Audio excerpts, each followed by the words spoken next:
Okay, we are now recording, FYI. So just welcome everybody to the December 18th, 2025 AZBSN meeting. And you probably all know this is the last meeting of AZBSN for the year. Our next meeting will be January the 8th. So in case I forget later, just want to make sure we tell everybody to have happy, safe holidays, enjoy time with friends, families, and so forth. So just be careful, be safe, and have enjoy your holidays. Okay, with that being said, let me see who else I need. So let's get started. We have a couple of new people who are joining us this morning. So Kevin, as I warned you, are you back with your coffee? That was Cy that was saying that. Anyway, Kevin, you want to, as I threatened to tell, as I told you, I'm going to ask you to just take a couple minutes to introduce yourself, please. Sure. My name is Kevin Hughes. Live out in Surprise, work for the city of Surprise as the IT infrastructure engineer. And I heard about this meeting in the state telecom meeting, and we're trying to do a little expanding our network, our telecommunications network, focusing at the moment mainly on fiber and just trying to figure out what other folks are doing across the valley and learn from that and see how it could help us out. Great, thanks, Kevin. And Jamie, you want to introduce yourself too? Yes, good morning. My name is Jamie Sullivan. I also live and work in Surprise. I've been here 20 years. Most currently, I am the dry utility supervisor. And like Kevin, we were in the state telecom meeting. And of course, because we do all of the fiber small cell sites, just want to make sure that we're not missing out on anything. So, Kevin, Jamie, do you want to take a minute? I know you don't coordinate that group, but do you want to take a minute and just tell people about the state telecom group? Sure. How's that Uh, for Oh, putting you on the I'll let you spot? go. Kevin, you can back me up. Yep. And I've only been going since last August, but they are meetings that we just talk about all the telecom, all of the fiber companies, any issues that we're having. Um, the like Crown Castle coming in, with their Rapid Connect and how I know Tucson, or let's see, was it Tucson? Queen Creek. No, sorry, not Tucson. Queen Creek. They did a pilot program. So we went out there and, just watched that. And then everybody kind of discusses and just any issues that people have been having. We talk about the bead project, and it actually is very informative, and it is once a quarter. So we just actually had our meeting a couple weeks ago. So Kevin, do you have anything else to add to that?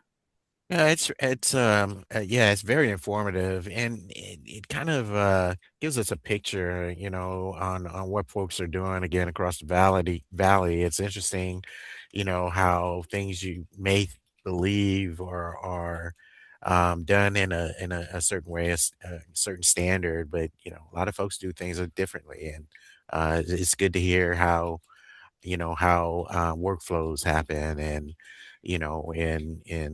how implementations are in different parts of the city and how you can learn from that and kind of build something of our own. But I think a big thing is standardization of on some practices. So you hear a lot of that conversation as well. If I'm not mistaken, I've been invited to it. I unfortunately couldn't make the meeting. That was last week or the week before, and I'm going to try to attend those meetings. But if I'm not mistaken, it's mostly people from municipalities or government who participate. Am I correct about that? You are correct. And the other thing too that we bring up, or that gets brought up, is any of the state legislature, any of the House bills that are coming our way that might affect the cities and towns. But yeah, it is heavily. There's a lot of participation, and yeah, so you should definitely attend. It's really a good meeting. I was when I first attended my first one, I was like, wow, this is a good resource for anybody in working with fiber, small cells, that type of thing. Yeah, a So lot of legal as well. So, like as Jamie said, there's a lot of legislation that gets talked about, and kind of get a picture of what's coming up. great. Um, anyway, well, great. Thanks for being here. So did Ann announce about this group at that meeting the other day?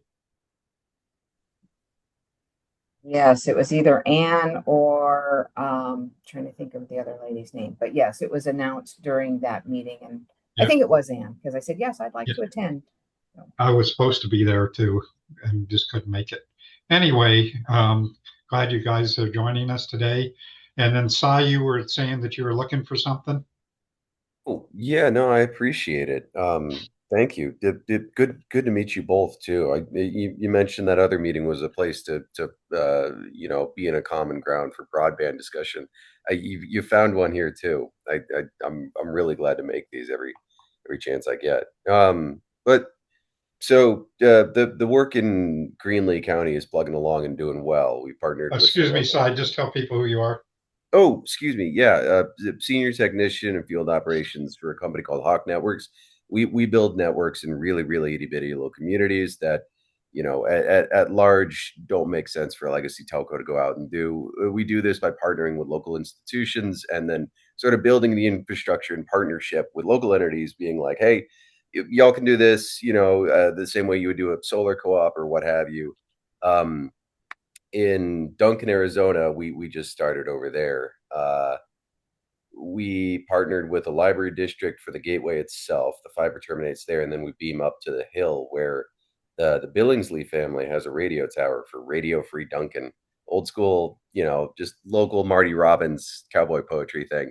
We relay from that and do broadband there. Anyway, um, the partnerships with community institutions over there went quite well. I found a lot of people that were interested in building it out for their community, and there's a good share of revenue and just prosperity therein for the service.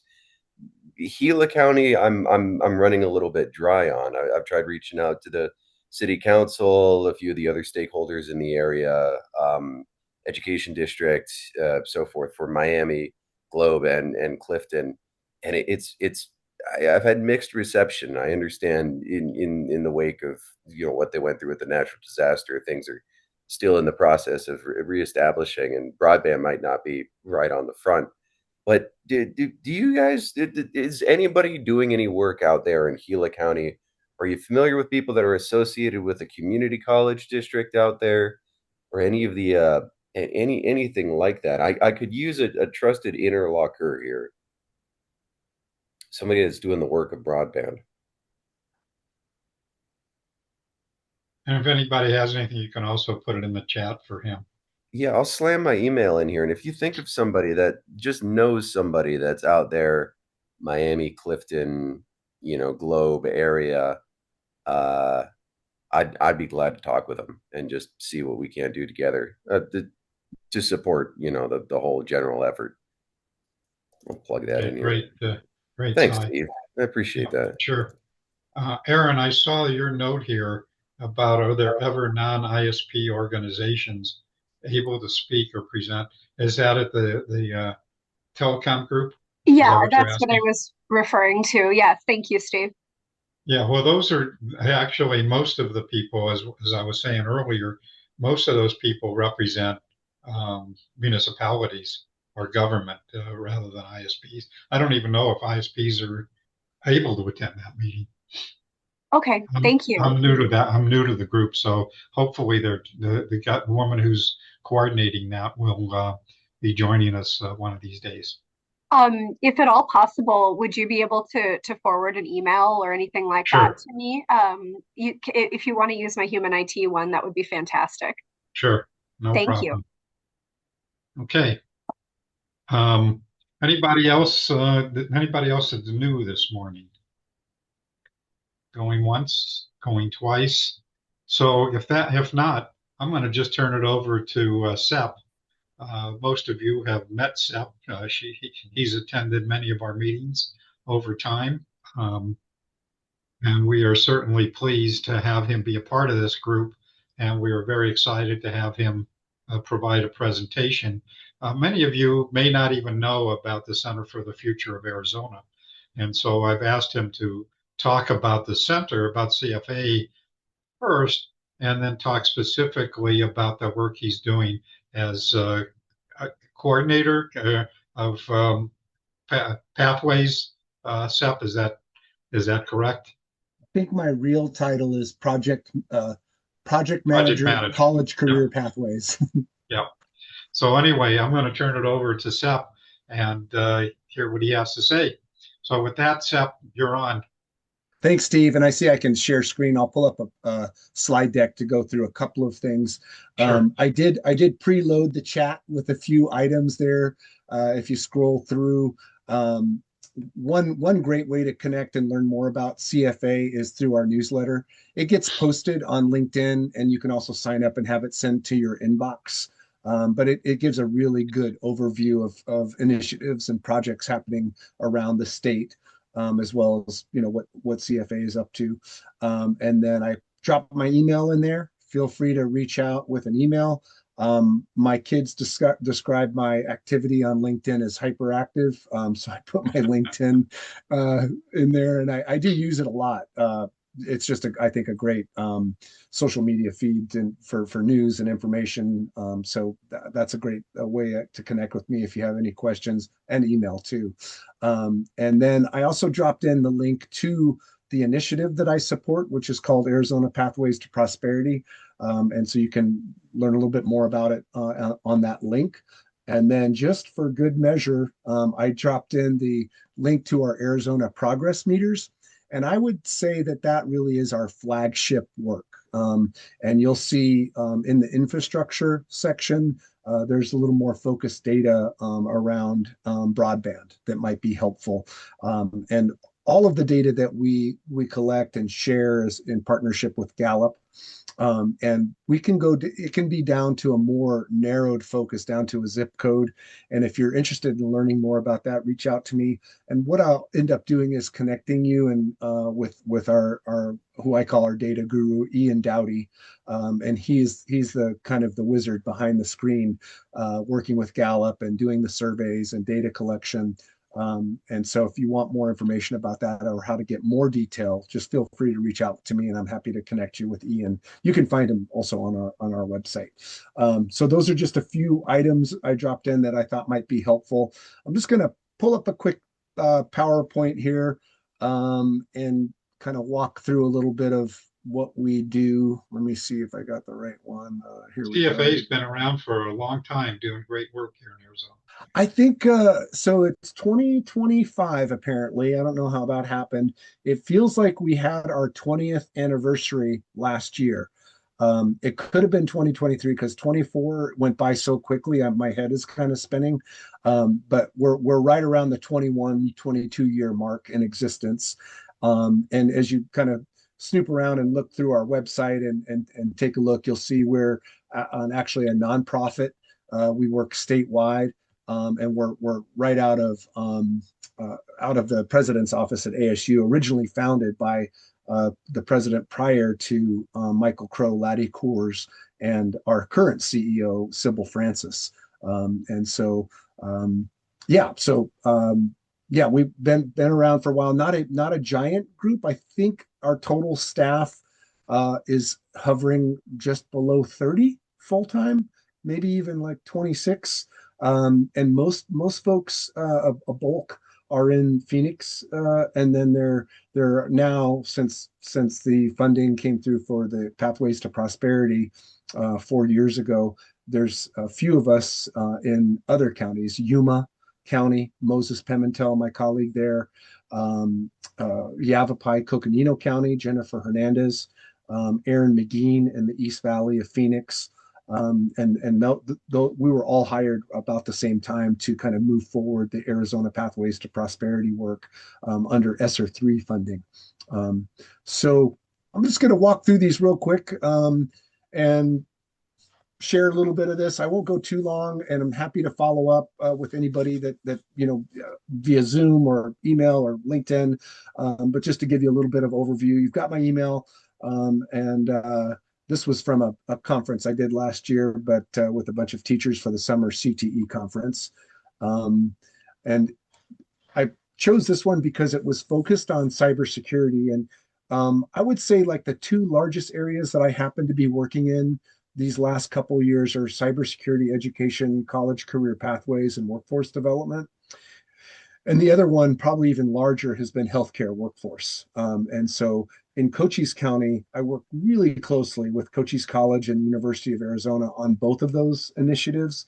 And just to give an example, in 2020, very early part of 2024, we held a cybersecurity education workforce summit at Cochise College, bringing together Ryan Murray from the Arizona Department of Homeland Security, Paul Wagner from University of Arizona, Dan Gilmet from Cochise College, students, private industry partners from Fort Huachuca, and just trying to explore the cybersecurity kind of landscape. And it came together because we were hearing about a disconnect happening where students were graduating from the U of A and from Cochise College and not getting hired. And then we were also hearing from employers that they were having a difficult time finding folks for cybersecurity.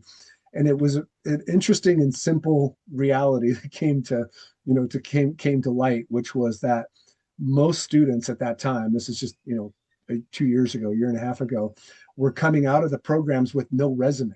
They had great training, a degree, a certificate, credentials, but they had not gotten really any experience in cybersecurity. And the companies wanted them to have some, work-based learning experiences and have some kind of resume.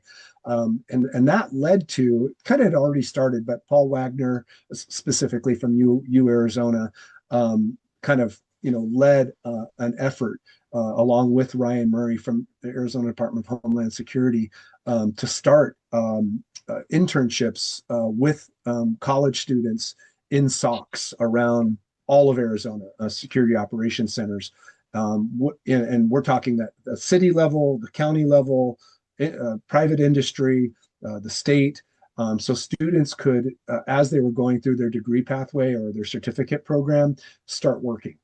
So that's just kind of an example. And I really just acted as a convener intermediary because I was working with all these people to just bring them together and then stand back, and kind of the magic happened with the leadership that came to that event and participated.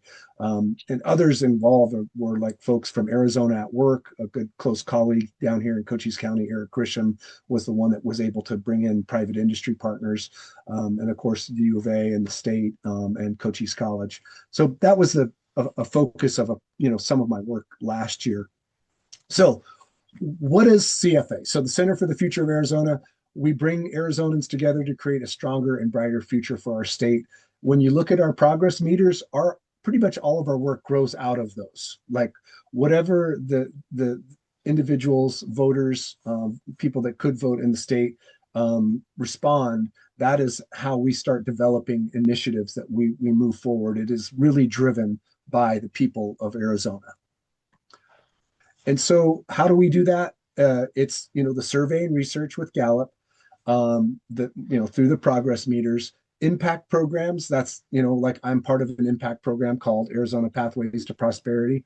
And then you'll see in our newsletters and probably op-eds and other places around the state, trying to just amplify those insights that come from the Arizona progress meters and the data collection, and then really close engagement with the community. And it's through things like this that you provide, Steve. I've met, I don't know, dozens of people this last year that I've either followed up with or connected to on LinkedIn, or in some cases starting projects with, that say, hey, you've got this information. This is what I would like to do, and where do we start? And so a conversation begins, and we start looking at what they're moving forward in connection to the progress meters and our impact programs. And so that's kind of how we do our work. So Arizona Pathways to Prosperity. That I'm going to switch this over to full screen here, so it's a little easier to see. Arizona Pathways to Prosperity. We work statewide. In a nutshell, I work with K-12, post-secondary, government, nonprofits, private industry on anything and everything connected to college career exploration and pathways. And so, last week I was working with a middle school teacher in Huachuca City. In January, I'll be working with about 150 students and a really close colleague by the name of Ty White up at Biosphere 2 on a 3-day space settlement design competition. Also in January, I'm just sharing stories because it's sometimes helpful. Like it's a very diverse amount of work. But also in January, we'll be launching in Pima County a project with NCAD, which is a national organization that does apprenticeship degrees, and they're connected to Reach University. We'll be launching an apprenticeship degree convening 2 full days, one focused on skilled trades and the other one focused on education and healthcare, really working closely with industry partners to explore and actually develop pathways for degreed apprenticeship. And if you have never heard of that, it's basically you're going to college or an educational program, and you're working at the same time with the company, and some of your credits and learning are your work, and some of the credits and learning are in a classroom. And so that's really on our horizon in 26 and 27. And that's through a close relationship with our national organization, Jobs for the Future, and now at this point also with the Caterpillar Foundation, who's going to be funding some of that work. So it's fairly diverse, my weeks and months. So how do we approach this? Identify jobs. We leverage these industry partnerships, bring them together, look at their needs, deep collaboration and implementation with K-14. If you've ever come across a paper called The Big Blur, a lot of our kind of conceptual framework will come out of that, and it's how to blend educational programs from K to 14, so they're not always so segmented, but there's more of a flow between them. And then, just advancing strategically through the, data that we've collected, and also through assets, looking at what's happening in a community, where they're succeeding, and not trying to reinvent the wheel, but really listening and saying, this sounds like it's working. How can we help move that work forward, in a larger way or a more sustainable way?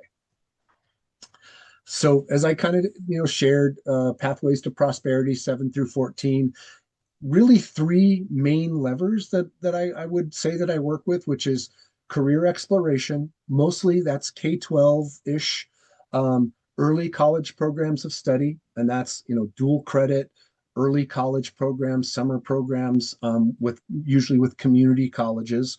And just another example, I'll just quickly share to give a framework for that, as I'm working with Cochise College on their dual credit strategic plan. And we'll be meeting in February to deliver a keynote. But also, we're just sharing all of our tools and resources and toolkits with them to help them work more efficiently or strategically with their K-12 partners and their college faculty and programs. And then the other third area is work-based learning. That's been super exciting this last 2 years. We've developed a close partnership with an organization called the Work-Based Learning Alliance, and we've been supporting and launching paid virtual internships for high school students around the entire state.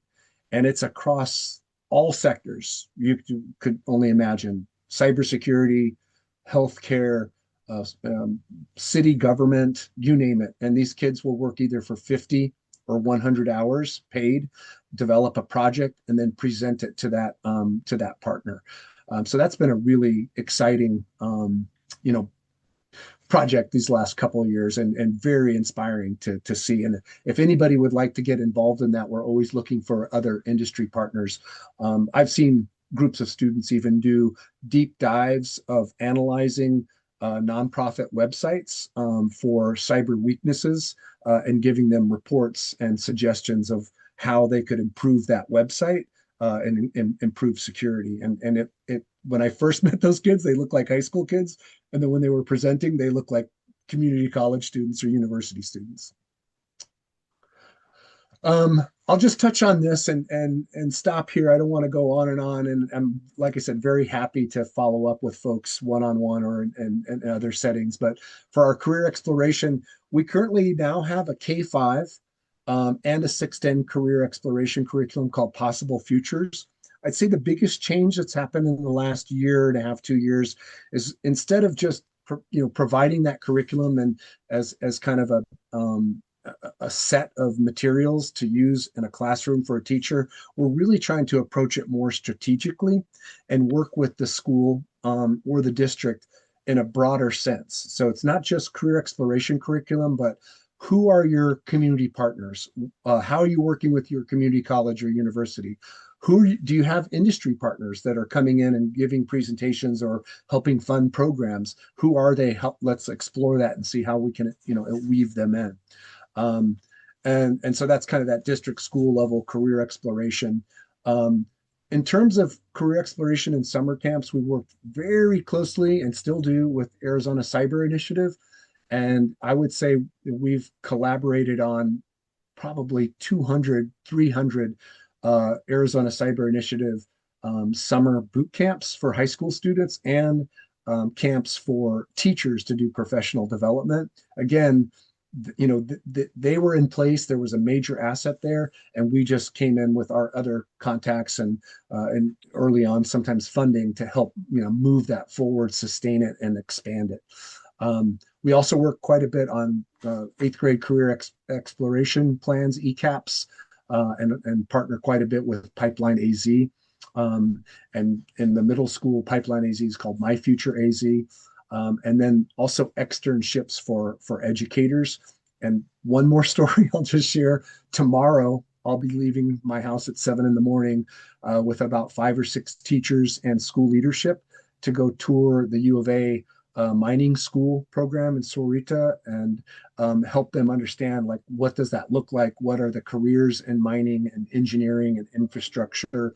And it's so that they get a direct exposure to that. And when they go back to their classrooms, which would be, in January, February, they'll be able to share directly what they're seeing in higher education and industry around the mining industry, because that is a major, piece of what is happening in Arizona, uh, economic development and workforce development. Okay, I'm going to just stop this slideshow because it feels like I'm just going on and on here. Let me see if I can find the end stop share. There we go. Okay, and there we have it. I'm off off the slide deck. That was a lot of information. And I added quite a few things in the chat as well for resources and follow up. Like I said, I'm happy to connect with folks directly. Post Steve's meetings. A little bit about my background. Been here in Cochise County for 30 years. My wife and I raised 2 kids here on a farm on the San Pedro River, where I'm talking to you from today. Thankfully, with decent Wi-Fi, often it will start to short out when I'm presenting because I'm asking too much of the system. And a little bit of bragging: my daughter and son are both graduates of Benson High School, very small school, K-12 here in Cochise County.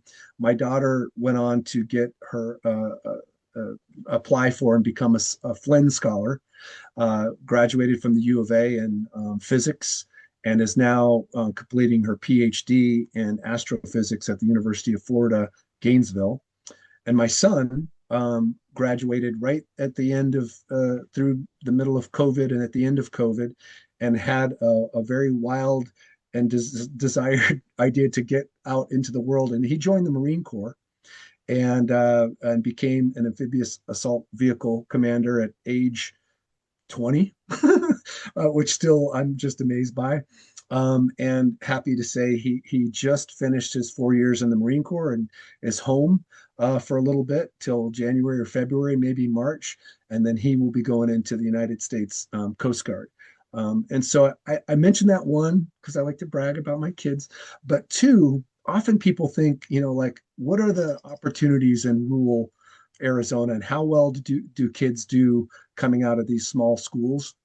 I can attest they do amazing things. And those are my kids. I could give you dozens of examples of kids from Douglas High School, Bisbee High School, Wilcox, Benson, all around this rural county that have gone on to do amazing things at the state level, the federal level, entrepreneurship, innovation. I just like to share that because I think sometimes folks or think like, are there what is really available for kids coming from those rural communities? And I'll tell you, the phrase that comes to mind is from our CEO at Benson Hospital, Gary Karchner, and he often talks about this idea of rural DNA, and I think it's an aspect or an intuitive drive to find a way to make things work when you have nothing or you have very little. And so, yeah, rural DNA is where I'll wrap up at. That's it, Steve. Okay. And we know you just scratched the surface, Seth, of the great work that you're doing. So glad that you've been a part of this group, Seth, and also appreciate you being here to present this. Likewise, thank you for the invitation. It's always great to meet with folks. Last week, I was super inspired by Laura's arrival and discussion, and I think within 2 days we had a follow-up Zoom and touch base about healthcare and workforce in rural Arizona.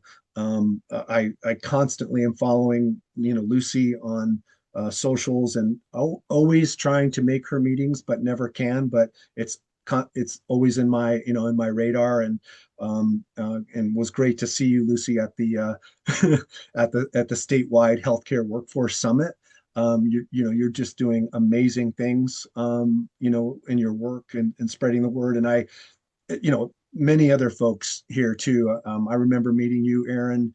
Gosh, I think it's now two years ago in Bisbee when you guys were sharing about the development and growth of broadband, and that's been constantly on my radar and actually led me to meet Erin Carr Jordan and continue following up with her. And I think I've mentioned you guys, I'm not taking any credit for this, but Cochise County launched and has a hive now through IDAA in Cochise County and access to the mobile hive. So, the ripple effects from this group have been amazing. And Kelly, I see Kelly just pop on. Same thing with as one. Again, constantly following and sharing the great work that's happening there. And I'm pretty sure I met Kelly here on this call as well. So I just major kudos, shout out, appreciation, and thanks to you, Steve, and everybody that arrives here. It is like an innovation accelerator and a ripple effect maker, and I appreciate you bringing us all together. Great, thanks, Seth. So, excuse me a second here. So, I think Seth was talking about all the stuff he's doing, and we actually met. So many of you, I don't know if many of you remember Aaron Ball, who has been a long time with CFA. He was with, I think with maybe JTED before. Yeah. And he's been doing great work for years and years and years. And then we were at a Pima College event, I believe. It was actually a cybersecurity event. And they were introducing the new chancellor at that point. And Aaron introduced me to SEP, and here we are. So Aaron and I go back probably 20 years, 25 years also. Long time. Okay. I think Joseph, you hit on a key point, and what you guys do so well on a regular basis is in community collaboration, because really, the face-to-face and the in-person stuff is so much more powerful than I think that we know. So just to facilitate those connections virtually is awesome too, right? But I think that I just wanted to say that it re-emphasizes the point that came up on our task force meeting, or maybe it was this, that I do think AZBSN should host a LinkedIn business page, because anything that kind of has to do with like these things that come out of this meeting or something can tag to it, and it can even be more viral in terms of like sharing. Because Joe, you are awesome on LinkedIn. And Kelly, you are awesome on LinkedIn. Aaron, the three of you, it's hard to beat the level of patience that it requires to tag everybody and make a very thoughtful post. And when you do, it's very powerful, right? So just calling that out, because Joe, you are an awesome connector, first of all, and you're making the connections like on the social, which are powerful. Great, thanks. So actually, Kelly, I know you raised this with me before, and I, like many things that I don't follow up on very well, but we talked about doing some more social media for this group, and would really like your help to be able to do that. So that'd be great. Happy to, Steve. Thank you. Or maybe we just tag it. We could just do a hashtag AZBSN. Yeah. If there is a comment to be like associated, and at least that's an easy way. Okay. So let's move on. Any other questions or comments for Sep?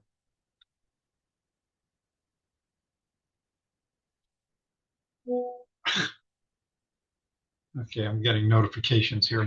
Well, anyway, well, I'll show you that. Anyway, so let's move on. Melanie, do you have anything that you want to update us this morning? Good morning, everyone. I'm Melanie Asher with the Arizona Telemedicine Program and the Southwest Telehealth Resource Center here at the University of Arizona. Nothing different than last week. We're still working on our 2026 schedule. We've got our training schedule up and online. We've got one webinar in February posted and ready. We're working on our regional conferences for Colorado, which will be in April. We've got a regional conference in Nevada, which will be in September. That's part of our Southwest Telehealth Resource Center side, or federal funding. No, we're ready to kick off 2026 with a lot more activity. So yeah, looking forward to this next year. And we want to get your leader here one of these days. Dr. Finkelstein, yes, he's our new Yep. director that started this last summer and has hit the road hard and strong. And since Dr. Weinstein passed away a few years ago, and we've got a lot of research. We've got some other directions that they're going. Brought 7 team members with him as well, and yeah, we've got a lot of. They're doing a lot of research. The T Health, which is our Phoenix area, is Transformational Health Center. It's up based in that old Phoenix High School where the Virginia Piper Auditorium is in downtown Phoenix area, and we used to use that facility prior to COVID for in-person training that was linked to an in-person room here at the University of Arizona. And then, of course, COVID hit, and then we transferred all that to a virtual piece. But we're hoping to get back to some more in-person training as well in 2026. Okay. Thank you, Melanie. Sure. Okay, Lucy, you want to do a quick update?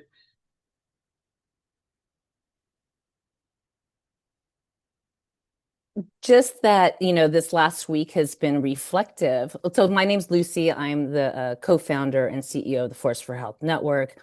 And I help Steve co-lead a health and education task force that kicked off in April for about 10 weeks. We met bi-weekly, and then we decided to extend it to the end of December and to see kind of like where things are. So we met last week, and we decided we're going to take it into the spring. We are addressing the title of our My Healthy Broadband Live, which I will put a link into our channel so that you can see the 3 episodes that I'm pretty proud of. I mean, content-wise, they're great, and maybe you can watch them over the weekend from your YouTube large screen channel there. But things are going great. Lots of spinning plates, but to look towards 2026 with actual, kind of challenges of execution with the libraries, with new partners, Red Cross, Goodwill, Arizona Rural Health. Last two episodes again, we hit rural health. And so we featured Heather Floyd and then also Carrie Foote, who is the acting director now for the Arizona Rural Health Association. And then this past episode, we featured Scotty Ward. So he could deliver his kind of cyber tip training that you guys saw, 30 minutes condensed of a couple weeks ago, but kind of let him breathe. And so it's sitting out there now for consumption. So we talked about in the meeting that really content creation is one thing, sharing and virality and, and expanding that is another. So that's where we're at. We do have we're done. Wait, do we have a meeting we don't have a meeting today. We do not have a meeting today. And so we are looking at the first, I don't know. I'm going to have to go with Steve. This is a busy week, but the next broadcast will be the first week of February. So wherever that biannual, I think it's the January 18th or something, but we'll send some notices out. Okay. So Bill, anything, are you still here, Bill? I am. Bill, anything new update regarding what's happening and with the feds and wireless these days? No, nothing, nothing new at this point. Continuing to monitor BEAD and the approvals for the states going through NTIA and NIST now on many of them. What else? Just continuing to support the permitting process and rules and regulations for streamlining permitting, which goes kind of hand in hand with what the Commerce Authority in Arizona is working on in terms of their permitting tool. But those are the big things, other than what we talked about, a couple months back, which is monitoring spectrum availability and the follow-up on that. Thank you. Brian, do you have anything to add to that at the moment? No, not at the moment. Not a whole lot going on right now. Okay. Except that the FCC chair has taken a lot of heat. Yes. Okay. So anybody else have announcements? Anything that they want to share? We might get done early today, which is actually good for me today. But anything else? Aaron, go ahead. Hi, everyone. My name is Erin Lorandos. As many other people have mentioned, I just wanted to echo the amazing connections and collaboration that this group has provided me. Especially this year has been a time of transition for me. So anyway, I just wanted to highlight two things that I'm very much looking forward to in early 2026. One being there's a reentry resource fair coming up in January, which a number of members of the other coalition that happens regularly here, the Arizona Digital Inclusion Network. Pardon me, I'm getting over a cold too, so bear with me. That will be representing there, and also from my day job at Human IT. And then coming up at the beginning of February, just highlighting the National Digital Inclusion Alliance Conference coming up again, which will be held in Chicago this year. Nice blustery place to be in early February, but wanted to highlight those opportunities for this group. And I will find some links to share with you on those. Thank you. Thanks, Aaron. Okay, anybody have anything else that they want to share today? It's actually good to get done early today. I have some issues with our solar that we're trying to get installed, and so actually my son and my wife have been on WhatsApp popping up here, and I guess so I need to join them in a few minutes. But anybody have anything else? Seth, thank you very much. Michelle, I'm going to call you. I need your help with something. So I'll call you in a few minutes if you're going to be available. And anything else that anybody has, I'm going to stop recording.